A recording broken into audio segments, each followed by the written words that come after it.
It's lowering the front of the car down right now. Oh my god. Oh yeah. Ready? Here we go. Okay. Oh!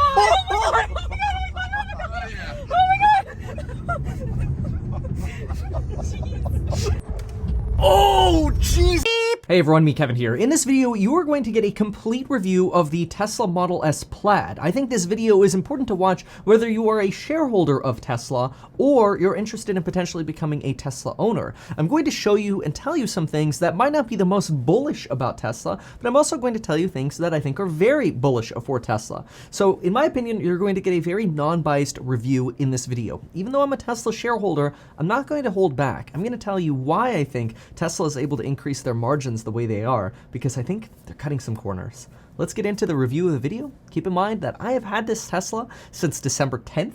It was an early Christmas present to myself. It is a butter purchase, which means it melts away in value. It is not an investment purchase, but I did it.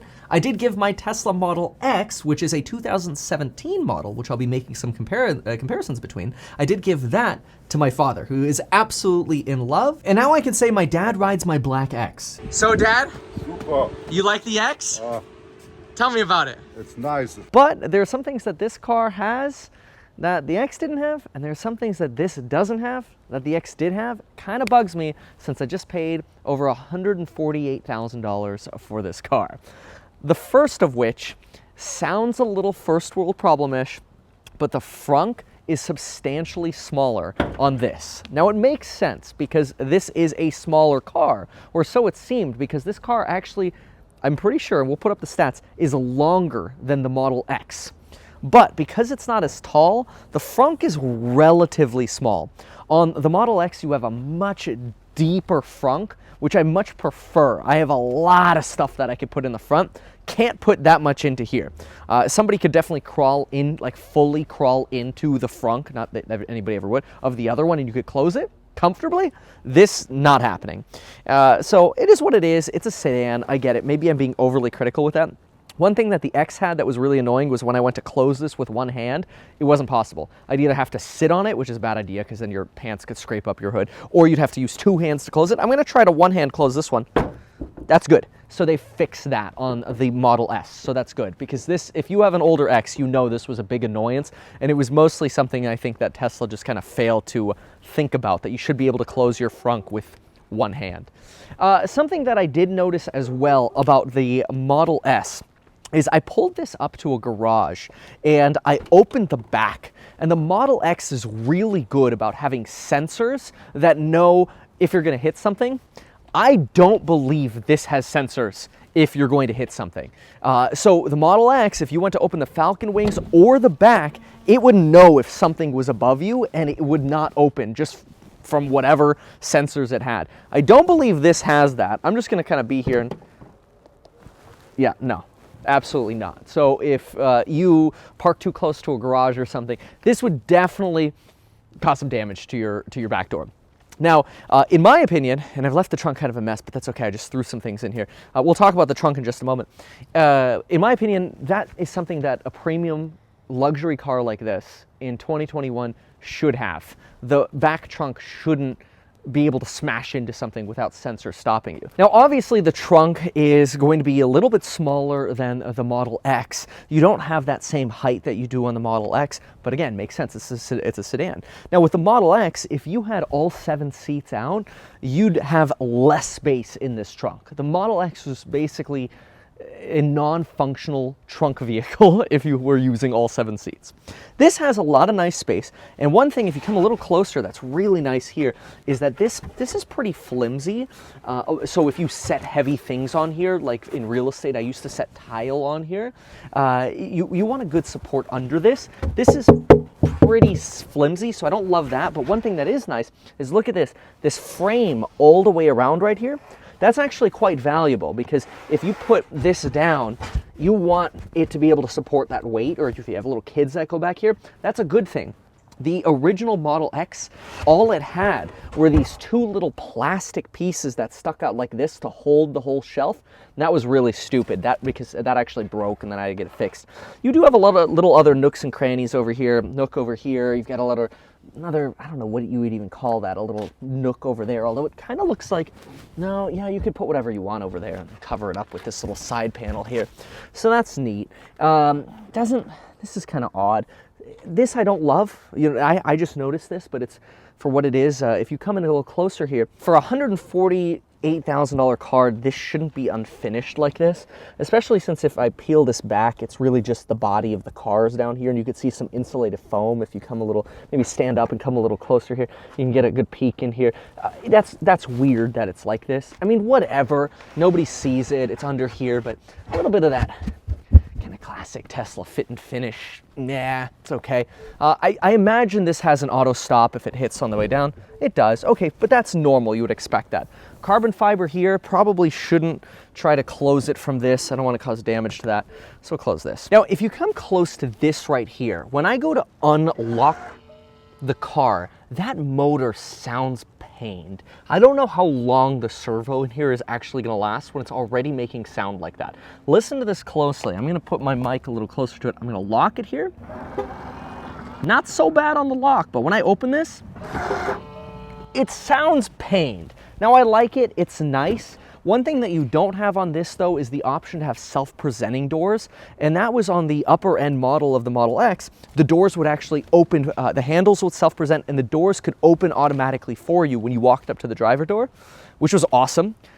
This sounds really first world, but having driven a Model X and having the pleasure and almost the luxury of getting in the car, stepping on the brake, and then having the door close on me is something that I've gotten really, really used to. And I know it sounds extremely first world, but it's odd because every time I get in this car, I step on the brake and I'm like, ah, that's right.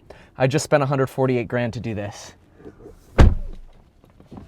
And again, super, super first world and probably highly unrelatable unless you have a Model X. But I'm just thinking to myself, why did a car 4 years ago have that and then this one doesn't? So it makes me wonder, like, is this how Tesla's getting the margins up? Are they cutting out on sensors in certain places, like the back opener? Are they cutting out on the feature of having a self-closing door?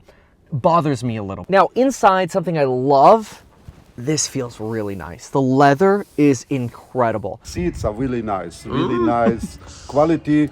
It's 80% better. I had the white leather last time. This feels a lot more luxury. I don't know if it's the finish or the trim or what it is they did. It just gives you more of a luxurious feel. Maybe it's the sort of the breathability of the leather here or whatever it is.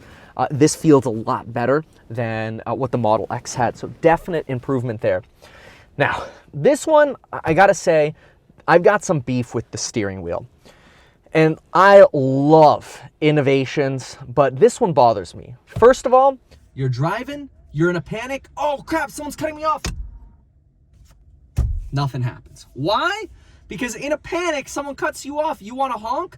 You got to somehow move your thumb over here, which your thumb ain't going to reach because you got to push that button. Like, I ain't got time for that in an emergency. And the fact that that does not work is a safety problem, in my opinion. That is not good. This should work, as well as that button if you want, but have both. Don't love that at all. The horn should function as an emergency intuitive feature, and it doesn't. And for it not to function in this, weird.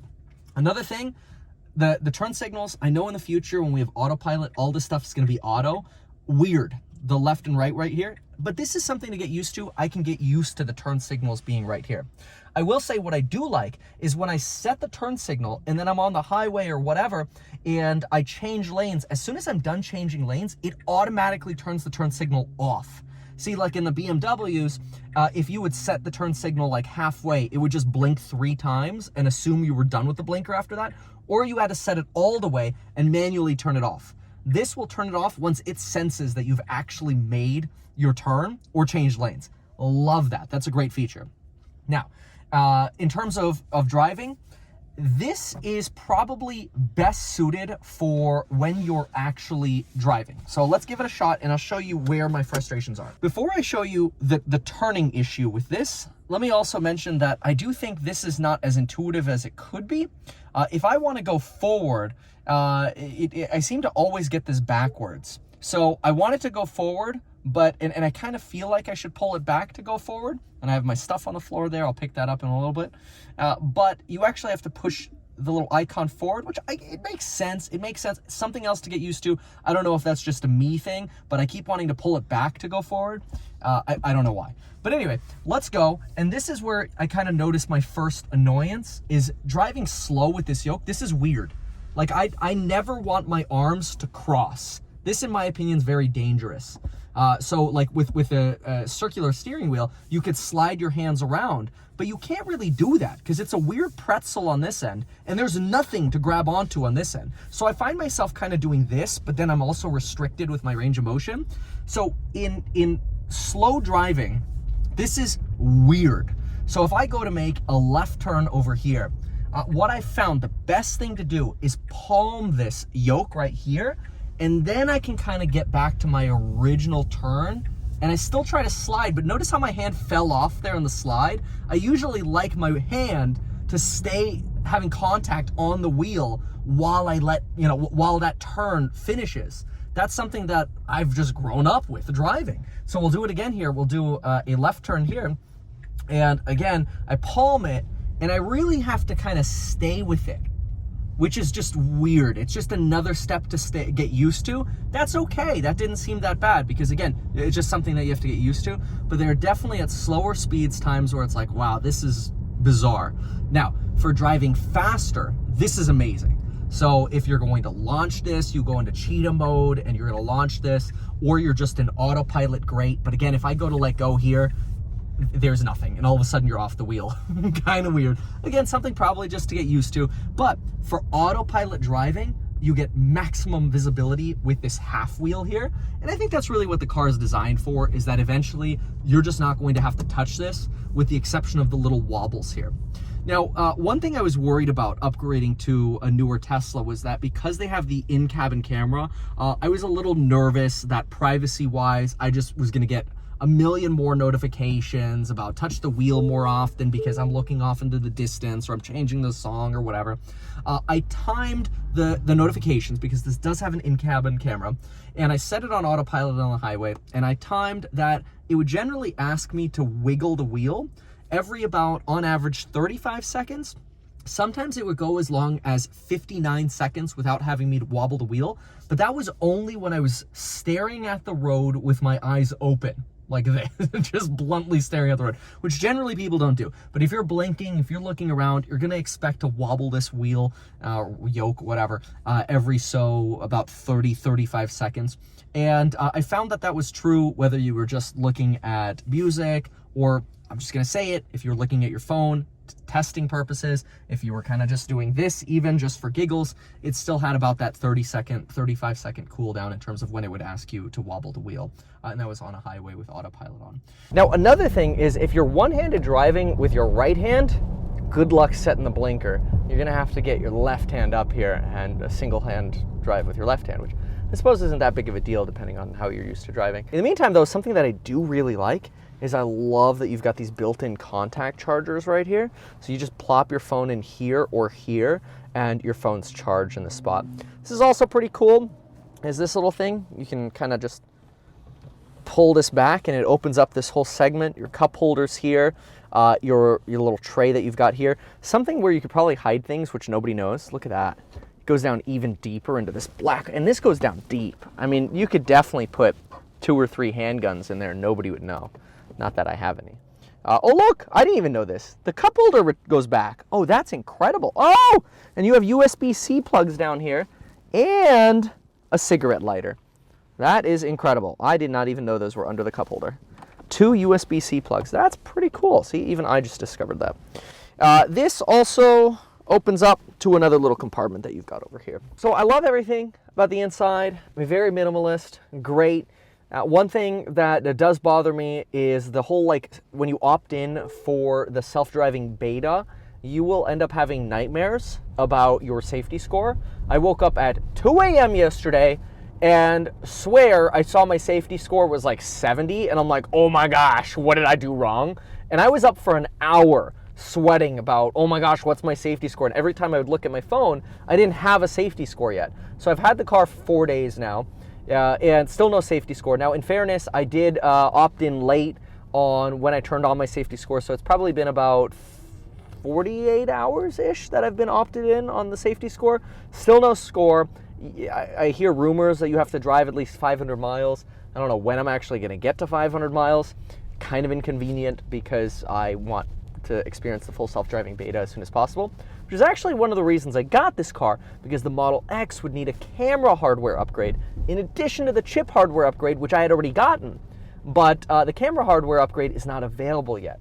Kind of frustrating, but I want to be, and I want to see what the cutting edge of technology is, and I can't yet. Now, I want to be clear about this. I paid $10,000 for full self-driving. Now, you have to get invited to the full self-driving beta, but you can only get invited to the full self-driving beta once you have a safety score that is relatively close to 100. So like 100, 99, 98, 97, I believe. I'm not sure if they're doing 97s yet. They invite you to full self-driving for the beta over time. But in order to even potentially be eligible for the beta, you have to get a safety score.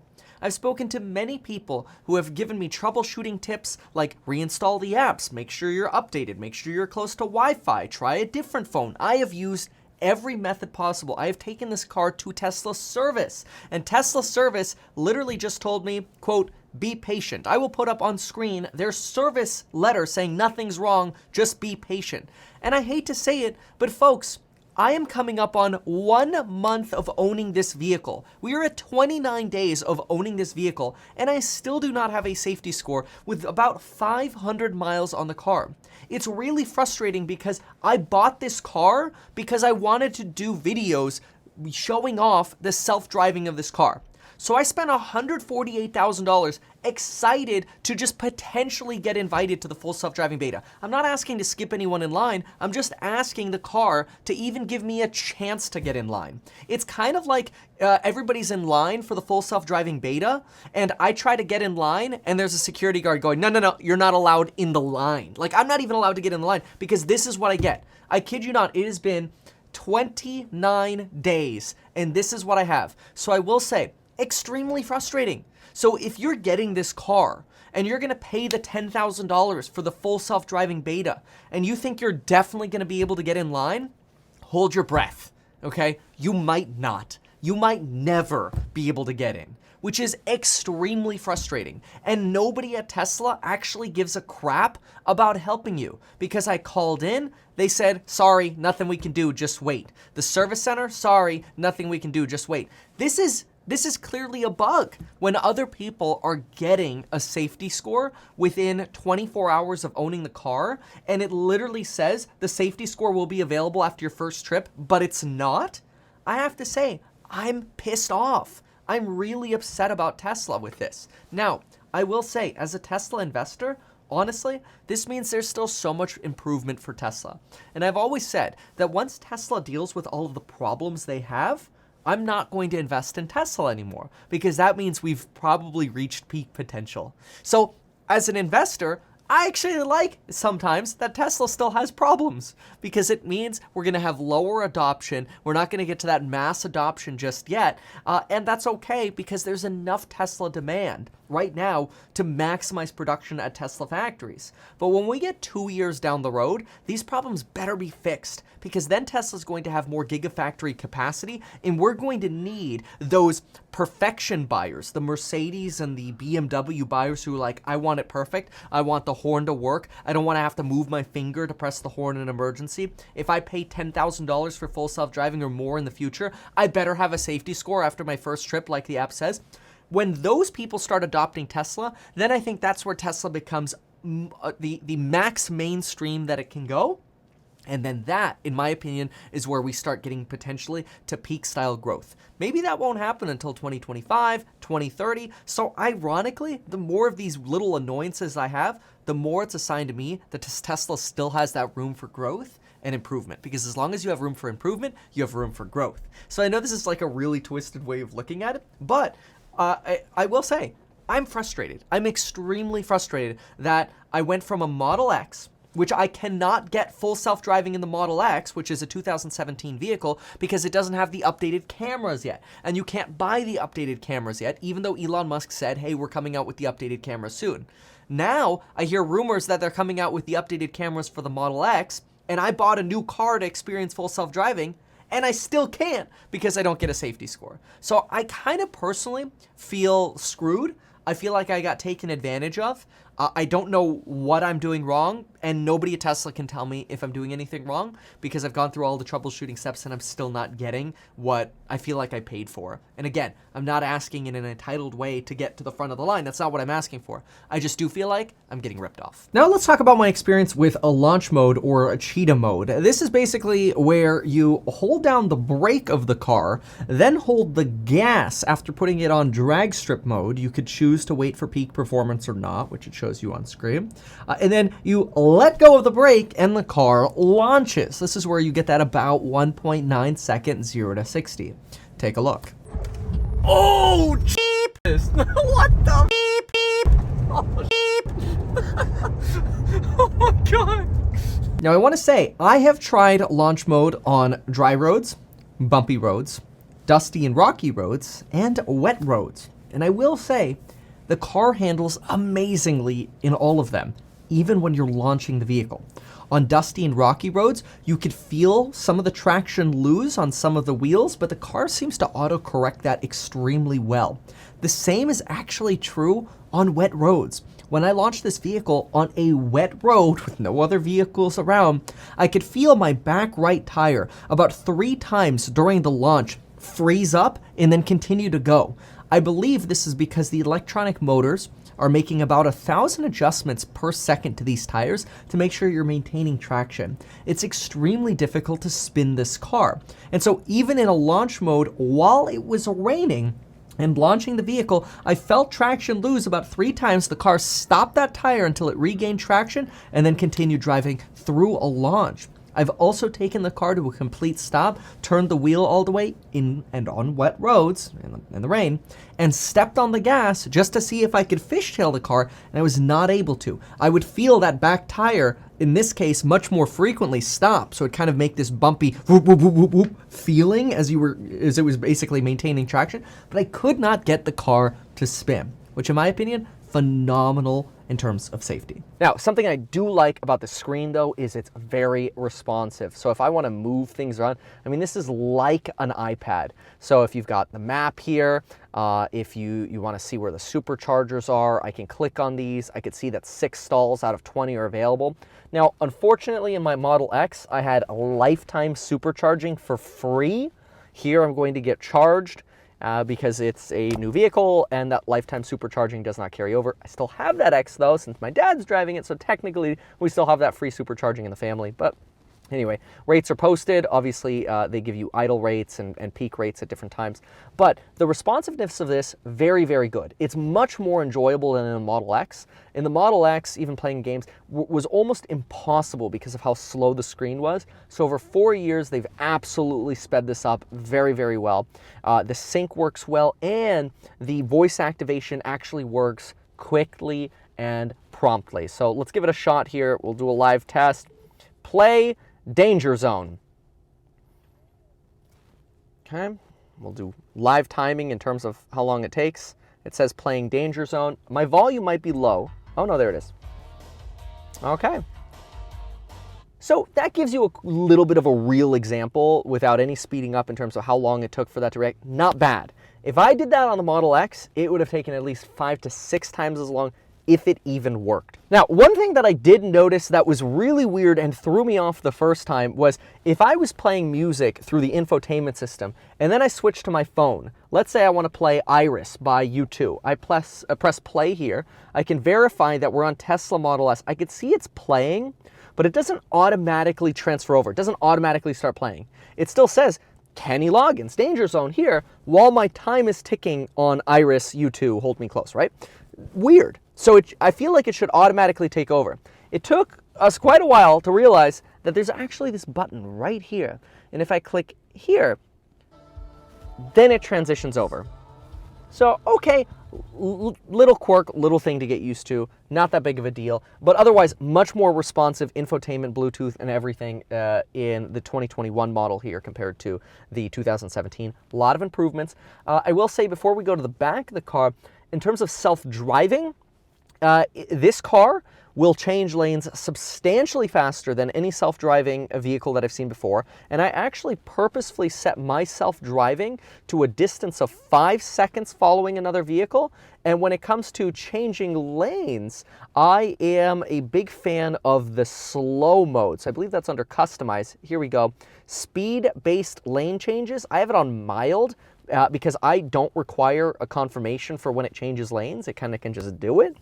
And even on mild, this car will cut people off and will change lanes very quickly. So it has done so safely. I have not felt unsafe in the autopilot yet on this. I do not have the self-driving autopilot yet. But I will say this is a much zippier car. Let's hit the back. What I love about the back is, first of all, we have 3 heated seats in the back, and you've got this really cool monitor in the back. Love it. You've also got the temperature control. We've got it set to 69 right now. Love this. You got the music control back here. Boom. Play that music. There we go. Love that. Gives the driver a little bit more peace to where people can just do whatever they want back here. Apparently, you can even pull up YouTube, which I have not tried to do yet, so we'll see what happens. But there are 2 USB-Cs right here, which I enjoy. Love the heated seats back here. I will say, though, if you are back here with 3 individuals, it gets tight. Oh yeah, look at that. It opens up a browser. I wouldn't necessarily say this is like an app. It feels a lot like the actual browser. Let's go ahead and type in Meet Kevin here and just see what happens. Okay, let's try Omicron, first death. Here we go. Let's play that. Oh, we're going to get our ad here. And a loud car. We'll wait for the ad to go by. We even now have a new potential first. That is cool. I actually like that. So people can watch YouTube back here, whether it's adults or children or whatever. If you need to change the volume or switch or whatever, look how responsive that screen is. And just drop that down there. Let's go ahead and hit that volume button here, and you can lower or increase or lower the volume back here as well. I haven't gotten really good at figuring out exactly how to do it because the volume button's not the most responsive, but I have noticed this screenplay here is very, very good. Why is that so crappy? Hold on a sec. Do you hold it? Am I doing it wrong? So I don't think I'm screwing up on the volume here, but it's not as reactive as it should be on the volume here. But I have to say, if I wanted to pop up YouTube here, you do get a little bit of this paused loading screen. Occasionally it makes you go back if you do want to change the volume. Little inconvenient because you have to swipe down to change the volume unless the driver wants to do it. And if you have to swipe down and it closes your video just to change the volume, little inconvenient. It'd be nice if there were some kind of easy way to pull up that menu without having to close my video. I'd prefer that, but Kevin here. So obviously inflation is like all the rage to don't see that opportunity just yet. Of course you could, oh wait, see if I move it a little bit, no, you see the menu pop up, but it doesn't stay long enough for you actually to do anything. Of course, you could just use the YouTube volume control, which that is actually extremely responsive. This is like an iPad. One complaint some folks have had is that this button is maybe not as intuitive, so you want to get out of the car. If you push it long, it works. It might not give you the biggest open feel here. You've got a ledge, you got to get your foot over here. You kind of have to like lift your toes in a little bit. A little tight for what it is. Some folks touch it and don't get it to open right away. If you do a short touch, it won't open, which no problem. There you go. So it's just a matter of getting used to that. Might be something the guests are a little more like, oh, how do I get out of this? Now, another safety complaint here. Without actually having physical opportunities for you to open the door, what happens in the event of an emergency and you need to get out and the power system's malfunctioning? You have no door handle. Now you might think, oh, well, just break the window. Not as easy as you think. First of all, you got side curtain airbags. Side curtain airbags, like a big old cloth balloon now in the way. So you got to move that and try to break a window. That's not the easiest to break.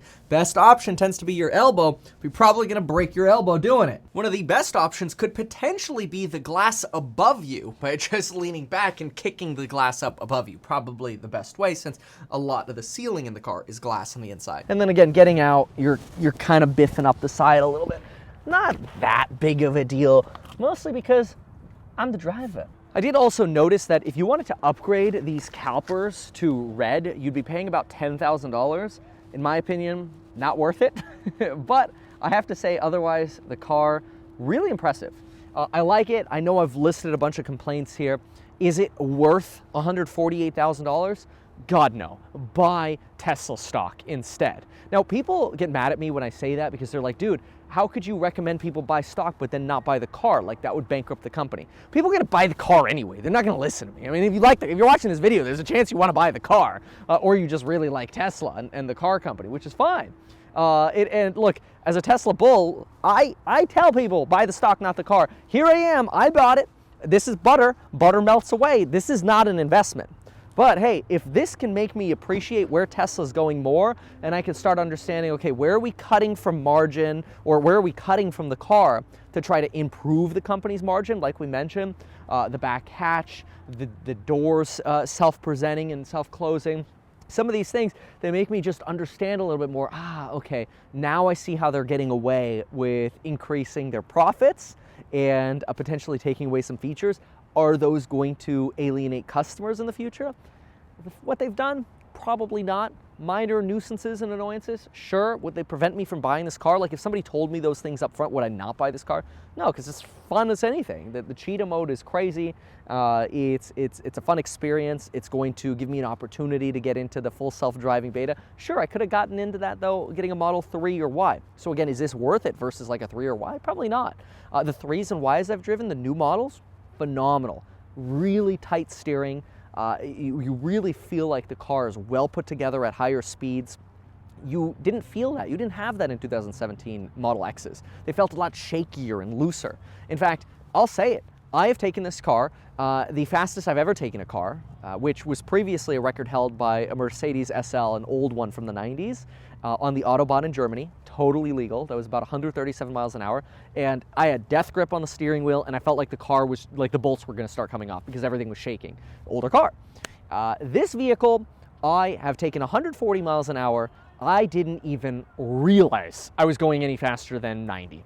That is scary. It feels very well put together, especially at high speeds. And that yoke, delicious at those higher speeds. Don't recommend driving that fast because it's very dangerous. But if you're going to do it, this is definitely a car I would say you'd want to be the one to do it in, or is the car that you'd want to do it in. Anyway, if you found this review helpful, consider sharing the video. Let me know what you think in the comments down below. And folks, we'll see you in the next one. Thanks. Bye.